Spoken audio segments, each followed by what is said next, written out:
প্রত্যেকটা গ্রামে-গঞ্জে হাড়হিম করা কিছু ভৌতিক ঘটনা ঘটে থাকে, যে ঘটনাগুলোর কোনো বৈজ্ঞানিক কোনো ব্যাখ্যা না থাকলেও মানুষ সেই ভৌতিক গল্পগুলো শুনে শিহরিত হয়ে পড়ে।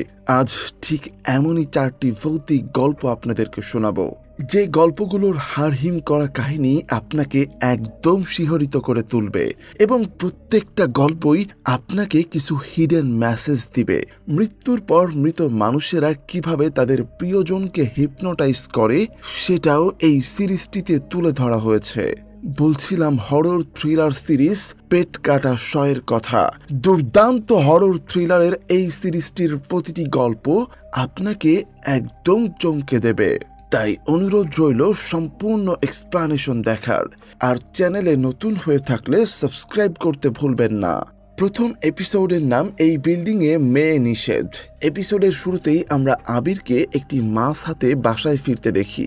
মেস বাসা, তারা দুজনে মাত্র থাকে, আবির আর সাফায়েত শাকসবজি খেয়ে চোখ লাল করে পড়ে থাকে সারাদিন। রাস্তা দিয়ে যাওয়ার সময় মাছের ব্যাগ থেকে চুয়ে চুয়ে পানি পড়ছিল, আর আমরা একটা অমানসিক হাতকে দেখতে পাই। সেই পানিটা সে শুয়ে দেখছিল।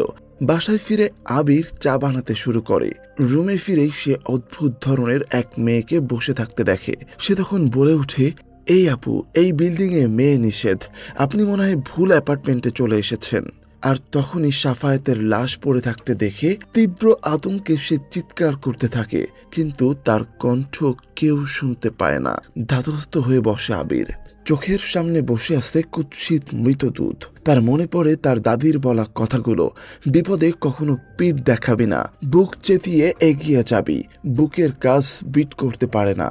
সে বুঝতে পারে এটা তার ছোটবেলায় শোনা সেই মেছোভূত বা পেতনি, যে মাছ খেতে এসেছে।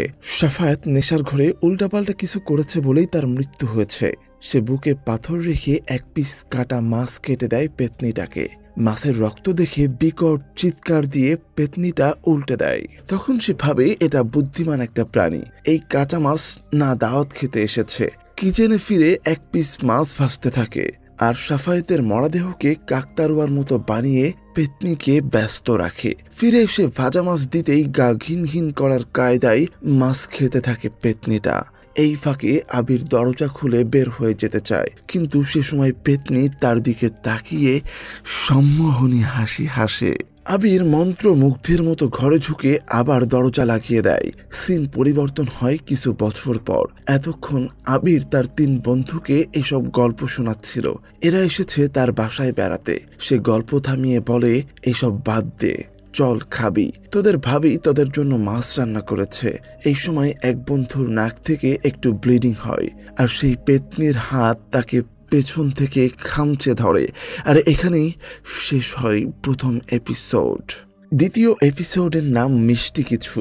শুরুতেই আমরা সাদেক মিয়াকে দেখতে পাই। সে মিষ্টি কিছু নামক এক দোকানের মালিক।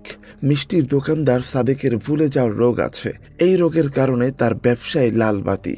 কেউ চমচম দিতে বললে সে ভুলে কালো জাম দিয়ে দেয়, আবার মাঝে মাঝে দিতেই ভুলে যায়। রাতে বাসায় ফিরলে তার আর তার বউয়ের কথোপকথন দেখা যায়। আর এই ভুলে যাওয়া রোগের জন্য বউকেও কম সাফার করতে হয় না। কথায় কথায় বউ বলে, বড় বাজারের একটা মিষ্টির দোকান আছে না, ওইটা থেকে নাকি জিন মিষ্টি কিনে, সেই জন্যই ওই দোকানের নাকি এত প্রেসার। সাদিক তেমন একটা গুরুত্ব না দিয়ে শুয়ে পড়ে। পরদিন গভীর রাতে দোকান ঝাড়ু দিতে দিতে রেডিওতে গান শুনছিল সাদেক, তাদের ঘরে ফেরার প্রস্তুতি। এই সময় বারবার নিজে থেকে রেডিও স্টেশন চেঞ্জ হচ্ছিল, 1 2 3 বেশ কয়েকবার। এরপর দোকানে আসে অদ্ভুত দর্শনের এক ব্যক্তি, যার চোখে চশমা, হাতে লাঠি, খুঁড়িয়ে হাঁটছিল লোকটা। সে এসে মিষ্টি খেতে চায়। তার পায়ে মাটি লেগে থাকায় সাদেক বিরক্ত হয়, কারণ সবে মাত্র ঘর ঝাড়ু দিল সে। লোকটি বলে, তোমরা কাদামাটি এত অপছন্দ করো কেন? তোমাদের বানানো হয়েছে কাদামাটি দিয়ে, আর আমাকে আগুন দিয়ে। এই বলে সে একটা চায়ের কাপ হাতে নেয়, আর সেখান থেকে ধোঁয়া বের হতে শুরু করে। লোকটি হাসি মুখে বলে, বুঝতে পারছো তো, আমাকে মিষ্টি খেতে দাও। সাদেক ততক্ষণে আতঙ্কে জমে গেছে। ভয়ে কাঁপতে কাঁপতে সে মিষ্টি নিয়ে যায়। লোকটি বলে, ভয় পাচ্ছ? এরপরই সে একটা ছোট্ট বাচ্চার রূপ নেয় আর বলে, একটা শিশুকে মিষ্টি খাওয়াতে তো আপত্তি থাকার কথা না। এরপর সে এক সুন্দরী তরুণীর রূপ নেয় আর বলে, সুন্দরী একটা মেয়েকে খাওয়াবে মিষ্টি? সবার শেষে সে সাদিকের বেশ ধরে। নিজেকে নিজের সামনে বসে থাকতে দেখে সাদেক আর সহ্য করতে পারে না, চিৎকার করে মিষ্টি ফেলে দেয়। জিন হাসতে হাসতে বলে, এখন তুমি আয়াতুল কুরসি মনে করার চেষ্টা করছো, কিন্তু মনে পড়ছে না, তাই না? সাদেক কাঁদতে কাঁদতে বলে, আমি ভুলে গেছি। আপনি কি মিষ্টি চেয়েছেন স্যার? আমাকে মাফ করে দিন। জিন বলে, বিল কত? সাদেক বলে, আমার মনে নেই স্যার, আমার সূরাও মনে নেই, আপনার যা মন চাই তাই দেন।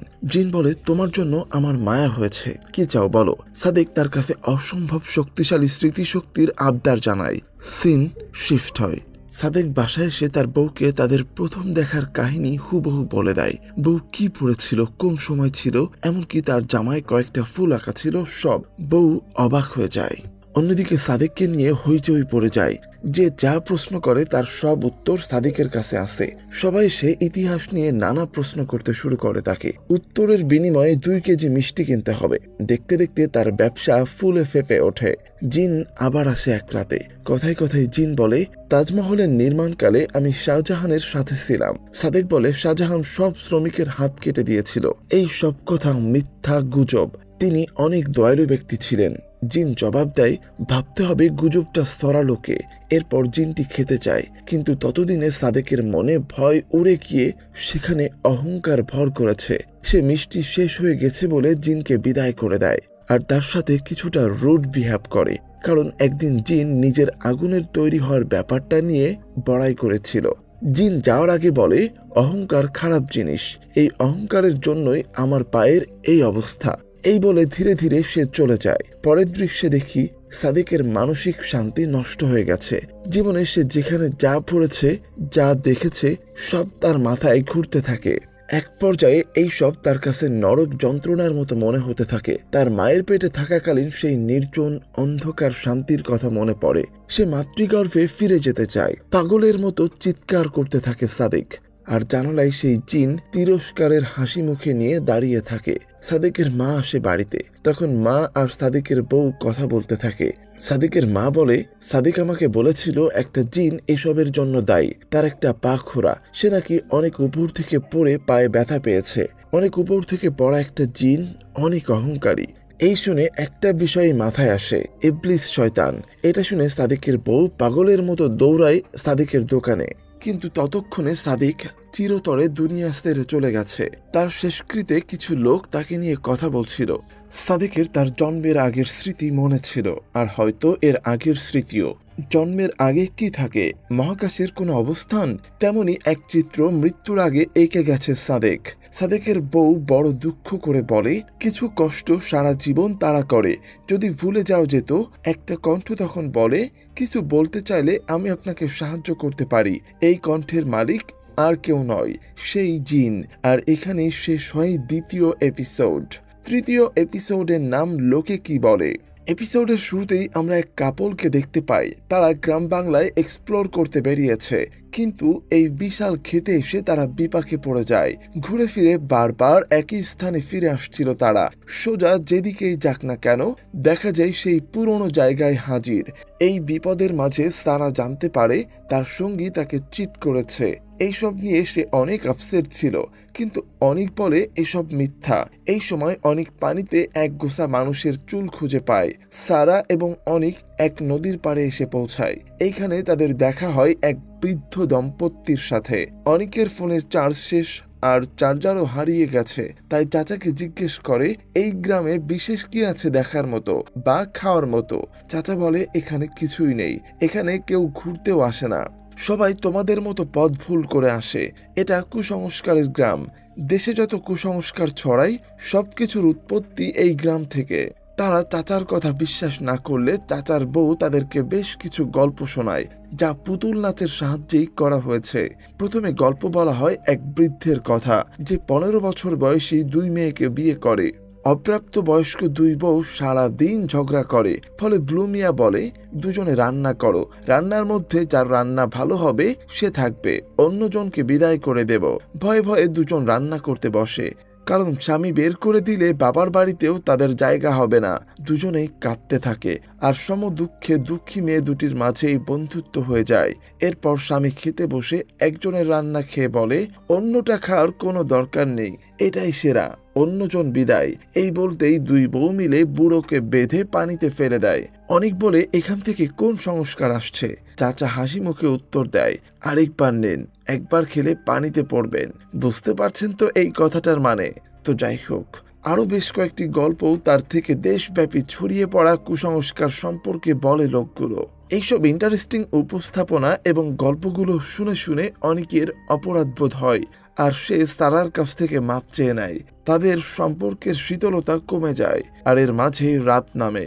অনেক চার্জার কিনতে যেতে শুরু করে। তার বিশাল চুল খুললেই সে বৃদ্ধা তাকে বলে, রাতে চুল খুলে যেও না বাবা। তবে অনেক হেসে উড়িয়ে দেয়। সে বলে, এই সব তো মেয়েদের জন্য। সে চলে গেলে বৃদ্ধা বলতে শুরু করে, চুল খোলা রাখার সমস্যার কথা কোথা থেকে উৎপত্তি হয়েছে?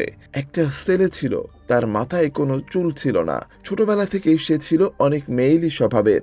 শাড়ি পরতো, পুতুল খেলতো, সাজগোজ করত, কিন্তু চুল না থাকায় তার খুব কষ্ট। সে তার মায়ের মতো সুন্দর দীঘল চুল পেতে চাইতো। এক রাতে বাচ্চাটা একটা দা নিয়ে তার মায়ের ঘরে যায়। উদ্দেশ্য ছিল অল্প কয়েকটা চুল কেটে নিজের মাথায় লাগাবে, কিন্তু চিৎকার করে ওঠে তার মা। জড়ো হয়ে যায় গ্রামের লোক। কিছু বলার সুযোগ পায় না ছেলেটা। তার শাড়ি পরার রূপ আর হাতে দা দেখে সবাই পিটিয়ে একেবারে গুম করে ফেলে তাকে। সেই থেকে আজও লম্বা চুলের আশায় ঘুরে বেড়ায় সে। রাতের বেলায় চুল খুলে ঘুরতে হয় না এই কারণে। এদিকে অনেক অন্ধকারে এগিয়ে যাচ্ছিল, আর সেই ঘুঙুরের আওয়াজ শুনতে পায়। উপরে তাকিয়ে দেখে এক লোমহর্ষক দৃশ্য। শাড়ি পরা একটা বাচ্চা উঁচু একটা গাছের ডালে বসে আছে। মুহূর্তেই বাচ্চাটা নিচে নেমে আসে আর অদ্ভুত কায়দায় এগিয়ে আসতে থাকে তার দিকে। এটা দেখে দৌড়ে পালাতে থাকে অনেক, কিন্তু শেষ রক্ষা হয় না। তার চুল হাতে নেয় সেই শিশুরূপী প্রেত। চুল কাটবে নাকি মাথা? সারার নাম নিয়ে শেষবারের মতো আর্তনাদ করে অনেক। ওইদিকে সারা খাবার খাচ্ছিল। তার বুকে খাবার আটকে গেলে চাচা পানি এগিয়ে দেয়, আর বৃদ্ধা অদ্ভুত হাসি মুখে বলে, তোমার মনে হয় কেউ মনে করতেছে। আর এখানেই তৃতীয় এপিসোড শেষ হয়ে যায়। চতুর্থ এপিসোডের নাম হচ্ছে নিশির ডাক। সমুদ্র উপকূলীয় অঞ্চলের দুই টোকাই শিশুকে দেখিয়ে এপিসোডের শুরু হয়। তাদের নাম আমরা ধরে নিচ্ছি টুকু ও সিনু। সিনুকে টুকু নিষেধ করে সমুদ্রের দিকে না তাকাতে, আর ওই দিক থেকে কেউ ডাকলে না যেতে। কিছুক্ষণ পর সিনু টুকুকে তার পাশে এসে দাঁড়াতে বলে। তার সুচু পেয়েছে, কারণ তার একা সমুদ্রের পাশে দাঁড়াতে ভয় লাগছে। টুকু তার পাশে এসে দাঁড়ায়। ওই সময় সিনুই পেছন থেকে তাকে ডাকতে থাকে আর বলতে থাকে, ওখানে কেন গেলি? নিষেধ করলাম না ওদিকে যেতে? হতভম্ব হয়ে যায় টুকু। সিনু যদি তার পেছনে থাকে তবে তার পাশে কে? পাশে তাকাতেই সেই সিনুরূপী ওই অতিপ্রাকৃত জিনিসটার ভয়ানক রূপ দেখতে পায়, যাকেই হয়তো বলা হয় নিশির ডাক। এই সবই আমরা দেখি ফ্ল্যাশব্যাকে। সিনু সব কাহিনী বলছিল শুভ্রকে। শুভ্র এই কক্সবাজারের এলাকায় এক এনজিওর হয়ে এসেছে। সিনু শুভ্রকে জানায় টুকুকে নিশির ডাক নিয়ে গেছে, আর খুঁজে পাওয়া যায়নি। এরপর আর কোনো কথা না বলেই সিনু অদ্ভুতভাবে চলে যায়। এই সময় শুভ্রের এক পরিচিতের সাথে তাদের দেখা হয়। তাদের কথোপকথনে বুঝতে পারি লামিয়া নামের কেউ একজন সুইসাইড করেছে, যে কিনা শুভ্রর খুব কাছের কেউ ছিল, খুব সম্ভবত তার ভালোবাসার মানুষ। শুভ্র সেখান থেকে চলে যায়। সমুদ্র তীরে বসে সে প্রয়াত লামিয়ার সাথে তার কাটানো মুহূর্তের ভিডিও দেখতে থাকে। ফিরতি পথে তার মনে হয় সে যেন লামিয়ার কণ্ঠ শুনতে পাচ্ছে, কিন্তু সে কাউকেই দেখতে পায় না। সিএনজিতে করে ঘরে ফিরে এসে রাতে ঘরে শুয়ে আবারও ভিডিওগুলো দেখতে থাকে। চোখ ভিজে যায় তার। উঠে ল্যাপটপে সে এখানকার পথশিশুদের ভিডিও দেখতে থাকে, আদরে অনেকগুলো মুখ। এরপর সে নিশির ডাক নিয়ে একটা কার্টুন দেখে, যেখানে বলা হয় নিশি নামক এই পরিচিতি মূলত প্রিয়জনের কণ্ঠ এবং চেহারা নকল করে ডাকে মানুষকে। যে এই ডাকে সাড়া দেয় সে আর ফিরে আসে না। নিশি 2 বারের বেশি ডাকতে পারে না। 2 বারে যদি সাড়া না দেওয়া হয় তাহলেই মানুষটি বেঁচে যায়। পরের রাতে শুভ্র তার এক কলিগের সাথে কথা বলছিল। সে বলে নিশি ডাকের গল্প, কিন্তু কক্সবাজারের সমুদ্র থেকে কাপ্তাই লেকে, এমনকি ধানমন্ডি লেকেও শোনা যায়। এটা হয়তো কোনো আনডিসকভার্ড স্পেস, যেটার রহস্য বিজ্ঞান এখনো খুঁজে পায়নি। সেটাকেই ভুল ভেবে নিই আমরা। এই সময় অনেক তাকে সেই মেইলের কথা বলে, যেটা শুভ্র অর্গানাইজেশনকে দিয়েছিল নিশির ডাকের কথা উল্লেখ করে। এই সময় সেখানে সেই আগের বন্ধু চলে আসে, যে এখনো কক্সবাজার ছেড়ে যায়নি। সে শুভ্রকে বিরক্ত করে নানা কথায়। সে বলে, যদি তুমি নিশির ডাকের প্রমাণ দেখাতে পারো তবে সবাই বিশ্বাস করবে তোমার কথা। শুভ্র ভাবছিল এটা কোনো সামুদ্রিক জীব, তাই সেটা ক্যাপচার করার জন্য একটা ভিডিও ক্যামেরা সেট করে সৈকতে। এই সময় তার মা তাকে কল করে পরিবারের সাথে তার সম্পর্ক ভালো না, দীর্ঘদিন সে বাড়ি যায় না। তার মা বলে, যে মেয়ের জন্য এত সব করলি সেই মেয়ে এখন কই? তার জন্য তুই তোর ফ্যামিলিও ছেড়ে দিয়েছিস, সেই মেয়ে এখন জাহান্নামে। আর এটা বলতেই সমুদ্র তীরে লামিয়াকে দেখা যায়। বুক কেঁপে ওঠে শুভ্রর। বালিতে বসে পড়ে সে। ক্যামেরায় কিছুই দেখা যাচ্ছিল না এত দূর থেকে। লামিয়া রূপী সেই জিনিস শুভ্রকে ডাকে আর বলে, কাছে এসো, ঘুম পাড়িয়ে দিচ্ছি। মন্ত্রমুগ্ধের মতো এগিয়ে যেতে থাকে শুভ্র, কিন্তু হঠাৎ তার হুঁশ ফিরে আসে। সে ফিরে চলে আর নিজেকে বলতে থাকে এটা রিয়েল না। তখন লামিয়া বলে, সবসময় তো বলতে আমার ইমোশন, আমার ডিপ্রেশন রিয়েল না, আর এখন আমিও মিথ্যা? শুভ্রর ততক্ষণে হুঁশ ফিরে পেয়েছে। সে বলে, আরেকটু কাছে আসো, দেখা যাচ্ছে না, তোমাকে ভিডিও করি। লামিয়া বলে, তুমি আসো। শুভ্র উত্তর দেয়, 2 বার ডেকে ফেলেছ, আর তো ডাকতে পারবে না। লামিয়া লোমহর্ষক হাসি দিয়ে বলে, আমি নিজেই তোমার কাছে আসতাম। কিন্তু এই সময় তার গলায় একটা ফাঁসির দড়ি দেখা যায়, যেটা সমুদ্রে মিশে আছে। লামিয়া তাকে বলতে শুরু করে, তুমি তো জানোই না আমি কেমনে মরছি, একটাবার আমার বাসায় আসোই নাই, আমার মাকে একটা কলও করনি। শুভ্র কাঁদতে কাঁদতে বলে, আমি পারিনি, তোমার ওই মরা মুখ দেখার সাহস আমার হয়নি। লামিয়া বলে, কিন্তু তুমি তো বলেছিলে যে আমার সাহস নাই। শুভ্র বলে, ঝগড়া করে মানুষ তো কত কথাই বলে, তাই বলে তুমি এমন করবে? এই সময় সমুদ্র থেকে লামিয়ার গলায় দড়িতে টান পড়ে। লামিয়া অসহায়ের মতো পেছাতে থাকে। এবার জ্ঞান শূন্য হয়ে শুভ্র দৌড়ে পানিতে নেমে যায় লামিয়াকে বাঁচাতে। আর নামতেই নিশির আসল রূপ বেরিয়ে আসে। শুভ্রকে টেনে নিতে থাকে গভীর পানিতে। প্রাণপণে হাতের নাগালে থাকা ক্যামেরা আর ট্রাইপড আগলে ধরে শুভ্র। তারপর সব অন্ধকার হয়ে যায়। পরের দৃশ্যে শুভ্রকে সাগরের তীরে পড়ে থাকতে দেখা যায়। কোন একভাবে মৃত্যু এড়িয়েছে সে, হয়তোবা নিশির 2 ডাক শোনার পরেও সে যায়নি সেই কারণে। সেই সময় সিনু তার সামনে দিয়ে যেতে থাকে। সে সিনুকে বাধা দেয় আর বলে, যাস না ওদিকে। সিনু বলে, আমি আমার বাবা মার কাছে ফিরে যেতে চাই। সিনুর বাবা মা সবাই মারা গিয়েছিল, আর ওই সময় নিশির ডাক তার বাবা মা এবং তার শিশু ভাইয়ের চেহারা ধরে তাকে ডাকছিল। শুভ্র সিদ্ধান্ত নেয় সেও সিনুর সাথে চলে যাবে চিরতরে। এই পৃথিবীতে সে আর থাকতে চায় না। সিনুর হাত ধরে সে এগিয়ে যেতে থাকে সমুদ্রের দিকে। এই সময় সে তার কলিগকে একটা ভয়েস মেইল পাঠায়, যেখানে সে বলে, আমি অনেক স্বার্থপর ছিলাম, অন্যের কথা না, আমি সবসময় নিজের কথাই ভাবতাম, কিন্তু ইদানিং আমি এটা রিয়েলাইজ করতে পারছি, এই ছোট দুনিয়ার বাইরে অনেক বড় একটা দুনিয়া আছে, সমুদ্রের দুনিয়া। সে আর বলে এটাই তার শেষ বার্তা। সে সিনুর সাথে চলে যাচ্ছে। সিনুকেও আর কখনো দেখা যাবে না, আর কখনোই ফিরবে না তারা। পরদিন সকালে কলিগ সমুদ্র তীরে শুভ্রকে খুঁজতে যায়, আর সেখানে সে সিনুকে দেখতে পায়। শুভ্রর কথা জিজ্ঞেস করলে তিনি বলেন, ভাইকে দেখেছিলাম সমুদ্রে চলে যেতে, অনেক ডাকছি কিন্তু শোনে নাই, শুভ্রকে ডাক নিয়ে গেছে। কলিগ বলে, কিসের ডাক? সিনু বলে, নিশের ডাক। আর এখানেই পেট কাটা শয়ের 4টি এপিসোড শেষ হয়ে যায়। প্রত্যেকটা গল্পই ছিল হাড়হিম করার মতো। যারা গ্রামে গঞ্জে থাকেন তারা হয়তো গল্পগুলো খুব ভালো করে রিয়েলাইজ করতে পারবেন। পেট কাটা শয়ের 2য় পার্ট 2 খুব শীঘ্রই চরকিতে রিলিজ করা হবে, তাই সেই গল্পগুলোর এক্সপ্লানেশন মিস করতে না চাইলে চ্যানেলটি সাবস্ক্রাইব করে বেল আইকনটি প্রেস করে রাখবেন। আর প্রথম পার্টের এই 4টি গল্প আপনাদের কাছে কেমন লাগলো সেটিও জানিয়ে দিবেন কমেন্ট বক্সে। ধন্যবাদ।